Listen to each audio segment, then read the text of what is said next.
తాకట్లో ఉన్న బంగారాన్ని విడిపించలేక వడ్డీల మీద వడ్డీలు కడుతూ ఇబ్బంది పడుతున్నారా? అయితే ఇప్పుడే సంప్రదించండి శివ గోల్డ్ కంపెనీ. మీ నమ్మకానికి మా హామీ శివ గోల్డ్ కంపెనీ. బంగారు నిక్షేపాల గని అంటే గుర్తొచ్చేది కర్ణాటకలోని కేజీఎఫ్. ఇకపై కర్నూలు జిల్లా జొన్నగిరి పేరు మారుమోగనుంది. కరువు కేకలు వినిపించిన ఈ ప్రాంతం బంగారం ఉత్పత్తికి వేదిక కానుంది. దేశంలోనే ప్రైవేట్ రంగంలో అతిపెద్ద గోల్డ్ మైనింగ్ ప్రాజెక్టును జొన్నగిరిలో సీఎం చంద్రబాబు నాయుడు లాంఛనంగా ప్రారంభించనున్నారు.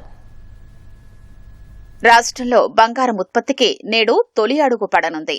దేశ బంగారం అవసరాల్ని 60% తీర్చే జొన్నగిరి గోల్డ్ ఫీల్డ్ లో బంగారం ఉత్పత్తిని సీఎం చంద్రబాబు నేడు ప్రారంభించనున్నారు.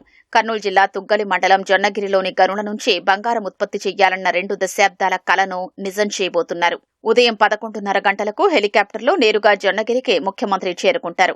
గోల్డ్ మైనింగ్ ప్లాంట్ను ప్రారంభించి పూర్తిస్థాయి ఉత్పత్తికి శ్రీకారం చుడతారు. అదే ప్రాంతంలో బంగారం ఖనిజాన్ని శుద్ధి చేసే 2వ యూనిట్కు కూడా ముఖ్యమంత్రి భూమి పూజ చేస్తారు. అనంతరం ప్లాంటులో బంగారు ముడి ఖనిజాన్ని ఏ విధంగా శుద్ధి చేస్తారనే అంశాలతో పాటు ప్లాంటు సమీపంలో జరుగుతున్న మైనింగ్ ను సీఎం పరిశీలించనున్నారు. అనంతరం బహిరంగ సభలో సీఎం మాట్లాడతారు. జొన్నగిరి ప్రాంతంలో వజ్రాలు తరచూ దొరకడంపై geological survey of India GSI నిపుణులు సర్వే చేపట్టి భారీ ఎత్తున బంగారం ఖనిజం ఉందని తేల్చారు. జొన్నగిరి, ఎర్రగుడి, పగిడిరాయి గ్రామాల్లో 1 కోటి టన్నుల బంగారు ముడి ఖనిజం నిక్షేపాలు ఉన్నట్లు గుర్తించారు. తూర్పు భాగంలోనే 68 లక్షల మెట్రిక్ టన్నుల ముడి ఖనిజం ఉందని తేలింది. ఈ ప్రాంతంలో భారీగా బంగారం ముడి ఖనిజం ఉందని తేలడంతో geo Mysore services India private limited సంస్థ తవ్వకాలకు అనుమతి పొందింది.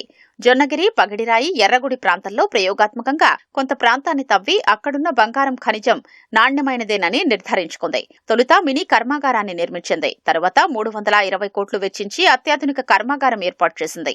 జొన్నగిరి గోల్డ్ ఫీల్డ్ కు ప్రభుత్వం 1500 ఎకరాలు కేటాయించింది. ప్రస్తుతం 600 ఎకరాల్లో తవ్వకాలు జరగనున్నాయి. ఈ ప్లాంట్ ద్వారా తొలి ఏడాదికి 400 కిలోల పసిడిని ఉత్పత్తి చేయనున్నారు. వచ్చే ఏడాది నుంచి 900 కిలోల బంగారం ఉత్పత్తి చేస్తారు.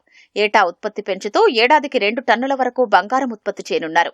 ఈ మేరకు ప్లాంటు సామర్థ్యాన్ని, ప్రాసెసింగ్ కెపాసిటీని విస్తరించనున్నారు. ఈ ప్లాంట్ ద్వారా 700 మందికి ఉపాధి లభిస్తుంది. ఇక ఉత్పత్తి చేసిన బంగారం ధరలో 4% రాష్ట్రానికి రాయల్టీగా వస్తుంది.